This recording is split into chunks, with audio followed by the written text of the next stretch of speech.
Bismillahirrahmanirrahim. Alhamdulillah wassalatu wassalamu ala Rasulillah wa ala alihi wa sahbihi wa man walah wa ba'du. Assalamualaikum warahmatullahi wabarakatuh. Alhamdulillah, tuan-tuan bersama dengan saya Ustaz Zamri Mustafa dalam program Remaja Khairul Ummah peringkat negeri Pulau Pinang bagi tahun 2020.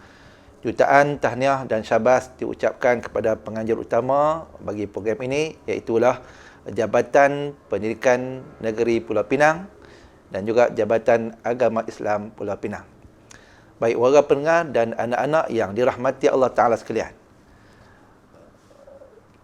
Kali ini saya akan membicarakan tentang salah satu dosa besar, iaitulah dosa menderhakai ibu bapa. Jadi bila sebut tentang derhaka kepada ibu bapa ni, sudah pastilah akan mengimbau kepada kita dengan kisah P. Ramlee yang begitu popular, iaitulah kisah Anakku Sazali. Yang mana dalam filem Anakku Sazali, P. Ramlee telah menciptakan satu lagu untuk anaknya. Sebab begitu kasih dan sayangnya dia kepada anak dia yang bernama Sazali. Anakku Sazali, dengarlah lagu yang ayahanda karangi.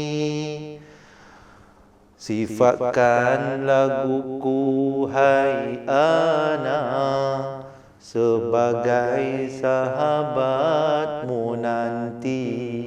Lebih kurang lagu tu lah lagu P. Ramlee dalam filem Anakku Sazali. Jadi itu dia antara salah satu cerita Melayu yang begitu berkait rapat tentang derhaka kepada ibu bapa. Dalam filem-filem yang lain lagi, yang banyak lagi filem yang begitu popular yang mengaitkan ataupun mengisahkan tentang anak derhaka, satu lagi yaknilah kisah Si Tanggang. Kisah Si Tanggang ni kalau versi Melayu kita namakan dia Si Tanggang lah. Tapi kalau kata versi Indonesia dinamakan dengan filem Malin Kundang. Si Tanggang pun cerita kesudahan dia sama dengan Malin Kundang. Yang mana dalam kisah ini, kisah Malin Kundang ataupun kisah Si Tanggang seperti yang kita tengok dan kita tahu bahawasanya kemuncak ataupun klimaks bagi kisah tersebut iaitulah anak itu akhirnya menjadi batu. Kerana apa? Kerana anak itu telah menafikan ibunya sendiri.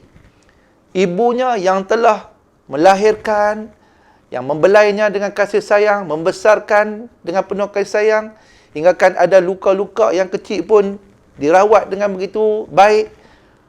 Sehinggalah anak dia menjadi seorang insan yang hebat. Tetapi akhirnya kemuncak itu akibat daripada sayangkan pada isteri, akibat daripada sayangkan pada kedudukan, akhirnya ibunya itu tidak dia akui sebagai ibu dia. Maka si ibu tadi menadah tangan pada Allah Ta'ala, memohon agar satu akibat, meminta Allah Ta'ala memberi satu balasan kepada anaknya yang telah melukakan hati dia, yang sanggup tidak memperakui dirinya adalah sebagai ibunya. Maka kita lihat dalam kisah tersebut, akhirnya Allah Ta'ala turunkan balasan yang mana akhirnya Si Tanggang ataupun Malin Kundang itu akhirnya menjadi batu. Warga pendengar, anak-anak yang dirahmati Allah Ta'ala sekalian, menderhakai ibu bapa ini Allah Ta'ala telah rakamkan bagaimana perlunya seorang anak itu berbuat baik pada ibu bapa menerusi surah Al-Isra pada ayat yang ke-23. A'udzu billahi minasyaitonir rajim. Wa qadha rabbuka alla ta'budu illa iyyahu wa bil walidaini ihsana. Imma yablughanna 'indakal kibara ahaduhuma aw kilahuma فلا تقل لهما أف ولا تنهرهما وقل لهما قولا كريما صدق الله العظيم. Surah Al-Isra ayat 23 yang bermaksud firman Allah, Allah Ta'ala telah memerintahkan supaya kamu jangan menyembah selain Dia. Dan hendaklah kamu berbuat baik kepada ibu bapa kamu dengan sebaik-baiknya. Jika salah seorang di antara keduanya atau kedua-duanya sampai berumur lanjut dalam pemeliharaanmu, maka sekali-kali janganlah kamu mengatakan kepada keduanya perkataan dalam ayat Quran ni sebut perkataan sebenarnya tak kisahlah dengan lepas ke ke ke gelin mata ke bebeh mulut ke apa saja dari segi ucapan ataupun body language ataupun eye language ataupun face language apa saja terhadap mak ayah kita, itu semua adalah mengundang perkara-perkara yang mengundangkan rasa tak selesa pada kedua bapa. Dan janganlah kamu membentak mereka, memarahi mak ayah. Itu semua disebutkan oleh Allah Ta'ala.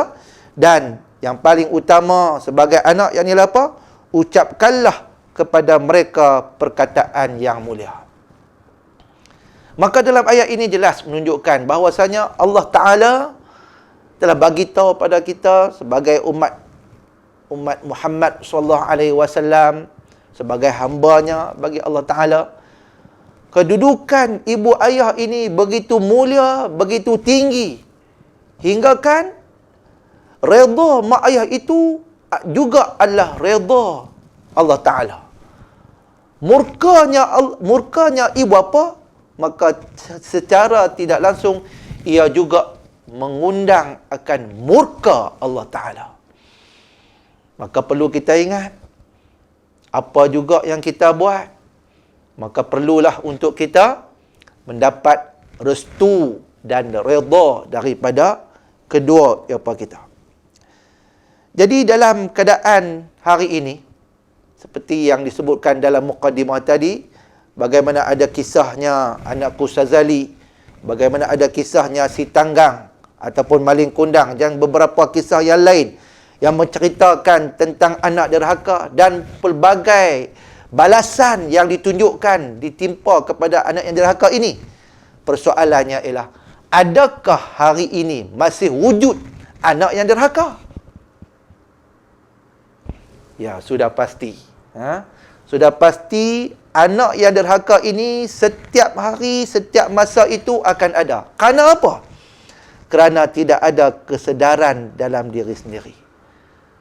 Kerana telah menafikan ayat Quran tadi. Justru diingatkan.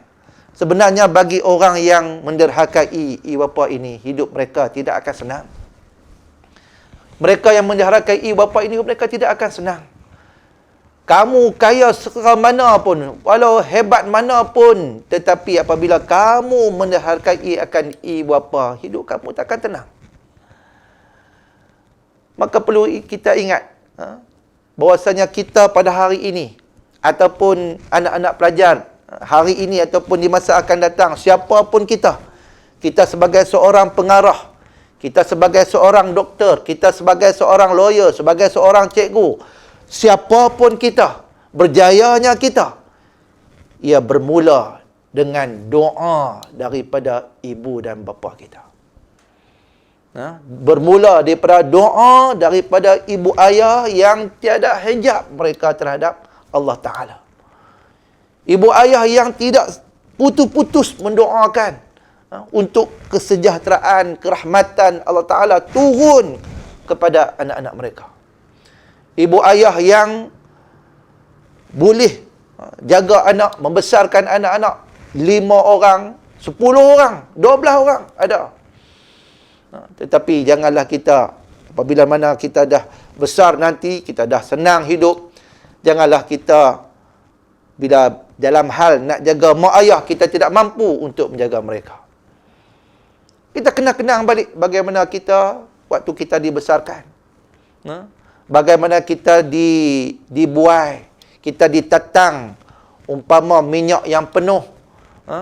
Kita tidur malam, apabila ada nyamuk sekok ketit kita, ibu kita bukan kata dia perambat nyamuk tu, tapi 7 keturunan nyamuk tu dia akan ikut. Dia akan ikut. Dia sembur risek tu, Habis satu kelambu. Tapi tak sampailah bakar kelambu. Sebab marahkan kepada nyamuk tadi. Apa pun nak bagi tahu apa? Betapa kasih sayangnya seorang ibu, kasih dan sayangnya seorang ayah terhadap anak-anak. Tapi bila mana dah besar, dah hebat, dah rasa kuat, kita dah mula menunjukkan, kita tak perlukan mak ayah kita. Waktu kita kecil, siapa yang basuh najis kita? Taik kita di pampers, taik kita di kain lampin, siapa yang tolong basuh? Ibu dan ayah kita.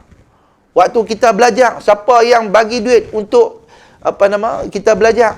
Bayar yuran sekolah, bagi belanja untuk kita makan waktu rehat di kantin.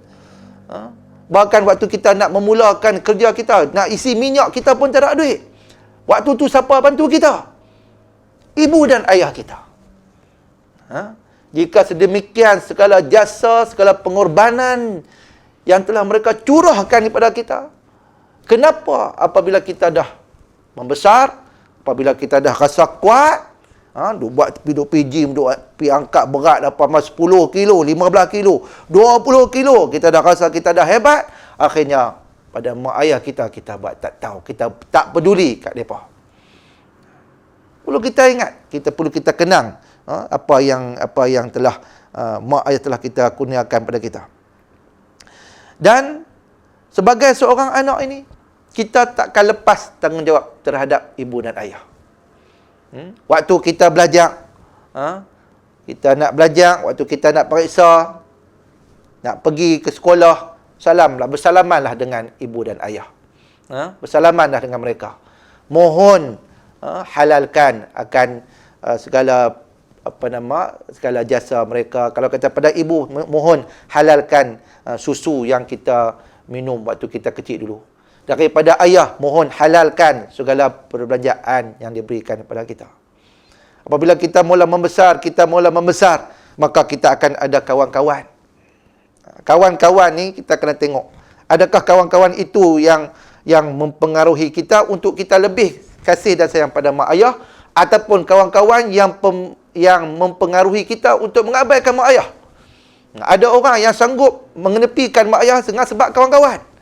Sedangkan kawan-kawan tu baru jumpa umur berapa saja. Bila dah pergi sekolah menengah, baru jumpa kawan-kawan umur 12, 13 tu baru kenal kawan-kawan sikit. Sedangkan mak ayah ni, daripada kita umur sehari, ataupun umur lebih kurang kita ambil yang paling bawah sekali, umur lebih kurang dalam 2-3 saat. Tapak kaki besar 2 jari saja. Ibu ayah lah yang membesarkan kita, yang mengenepikan segala keperluan mereka. Daripada kita kecil ni, daripada kita kecil, ditatang ayah yang mengiqamahkan, ayah yang mengazankan di telinga kita. Tapi bila mana kita dah besar, maka kita ketepikan dengan sebab kawan-kawan. Maka dalam hal ini, kita kena tengok kawan-kawan kita sama. Kerana objektif sini ialah apa? Dengan kawan-kawan juga terkadang akan menyebabkan kita mengenepikan mak ayah. Pilih kawan-kawan yang akan menyuburkan lagi rasa kasih, rasa sayang kita pada ibu ayah kita. Itu sebaik-baik kawan. Kawan yang terbaik ialah kawan yang sentiasa mengingatkan kita apa kewajipan sebagai anak yang perlu kita buat. Baik. Dalam hal menderhakai ibu bapa, yang mana ia merupakan dosa, dalam dosa-dosa besar, menderhakai ibu bapa merupakan akbarul kabair. Apa dia akbarul kabair? Yang inilah yang disebut sebagai akbarul kabair ini, sebab dalam dosa-dosa besar itu, yang pertama ada 3. Yang paling besar dosanya daripada sekalian dosa-dosa besar. Sekalian dosa-dosa besar, ada 3 yang paling besar dosanya. Yang pertama, yaknilah syirik kepada Allah Ta'ala.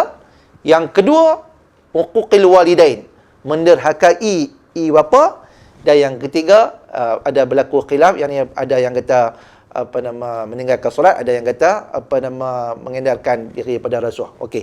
Namun yang disepakati, yaknilah yang kedua, iaitulah menderhakai ibu bapa adalah merupakan dosa yang paling besar dari sekalian dosa-dosa besar. Yang dikatakan dosa-dosa besar, yang dikatakan dosa daripada dosa-dosa besar ini, kenapa? Karena anak yang derhaka kepada ibu dan ayah dia, di dunia pun dia dapat balasan, di akhirat pun dia dapat balasan. Oh, Allahumma salli ala Sayyidina Muhammad. Anak yang derhaka ini, dunia pun Allah Ta'ala berikan balasan. Di akhirat juga akan dapat balasan. Sedangkan dosa-dosa yang lain, kalau kata tak dapat dunia, dapat di akhirat. Kalau dapat dunia, di akhirat tak dapat. Tapi kalau kata anak yang derhaka ni, dunia dapat, akhirat pun dapat. Jadi perlulah kita ingat. Kerana apa? Dosa anak derhaka ini cukup besar. Bahkan pernah dalam satu peristiwa, peristiwa Isra' wal Mi'raj, ketika mana baginda Nabi sallallahu alaihi wasallam dalam peristiwa Isra', baginda telah pun diperlihatkan satu golongan. Satu golongan yang mana golongan ini telah digantung di satu pohon, yang mana pohon itu daripada api. Pohon itu daripada api. Lalu Rasulullah sallallahu alaihi wasallam pun baginda bertanya kepada Jibril alaihissalam, siapakah golongan ini? Golongan yang kena gantung ni daripada pohon api neraka ni. Ni depa ni geng mana ni? Depa ni puak mana ni? Geng 386 ke 3 line ke apa ke yang kena gantung ni? Okey, maka jawab Jibril alaihissalam, inilah golongan yang mencela ayah dan ibu mereka ketika di dunia.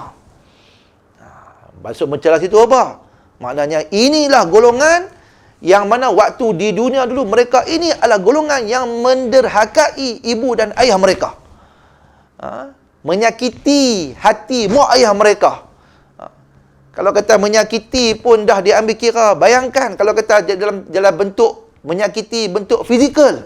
Terajang ibu, terajang ayah, sepak ibu, sepak ayah, buat kasar kata mak ayah. Maka kalau kata menyakiti pun demikian balasannya, bagaimana keadaan sekiranya menyakiti dalam bentuk fizikal? Tak terdapat bayang bagaimana azab mereka-mereka ini. Wahai warga pendengar dan anak-anak yang dirahmati Allah Ta'ala sekalian, bukan sekadar di akhirat mereka ini diazabkan dengan sedemikian rupa. Sebelum di akhirat nanti, waktu masuk di alam kubur pun sudah pun diazab. Anak-anak yang menderhakai ibu bapa, yang menyakiti perasaan ibu bapa, waktu di alam kubur pun dah mula mendapat azab.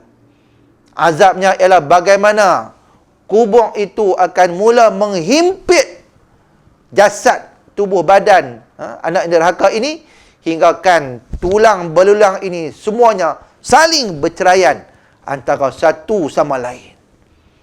Just imagine. Cuba bayangkan. Ni tulang, sendi-sendi yang ada di tubuh badan kita ni, akibat daripada derhaka pada mak ayah, akhirnya kubur akan menghimpit kita serapat-rapatnya. Ni kalau kata jari jemari ni pun diselangkan pun kita dah nampak bagaimana teruk dan begitu sukarnya keadaannya. Tetapi bayangkan tubuh badan kita ni yang dihimpit di dalam kubur.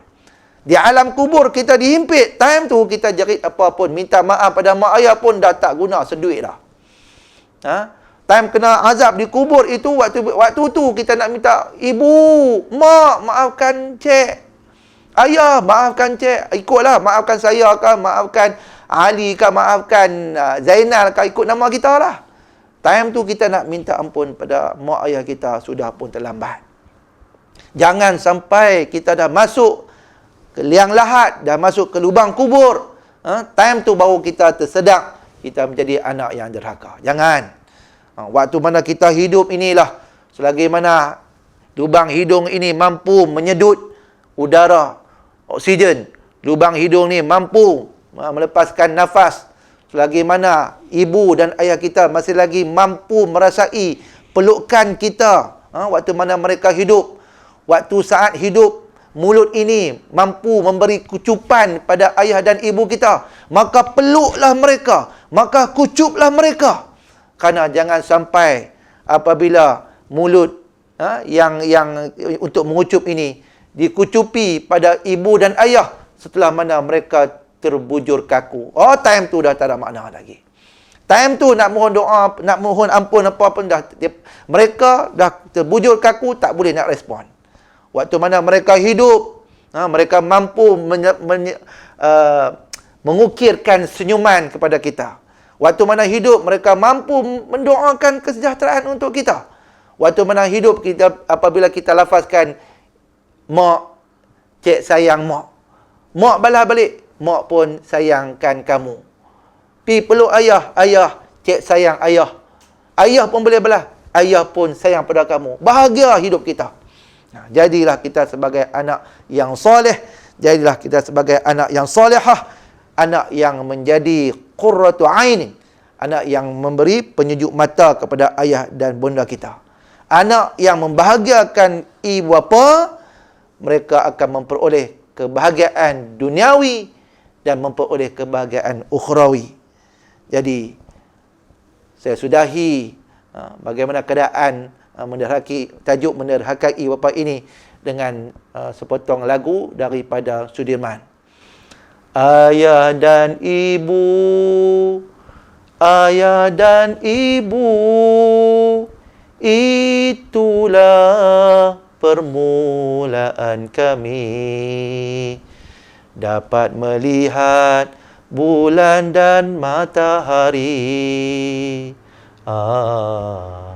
Ayah dan ibu, ayah dan ibu mestilah dihormati. Cukup dekat itu saja.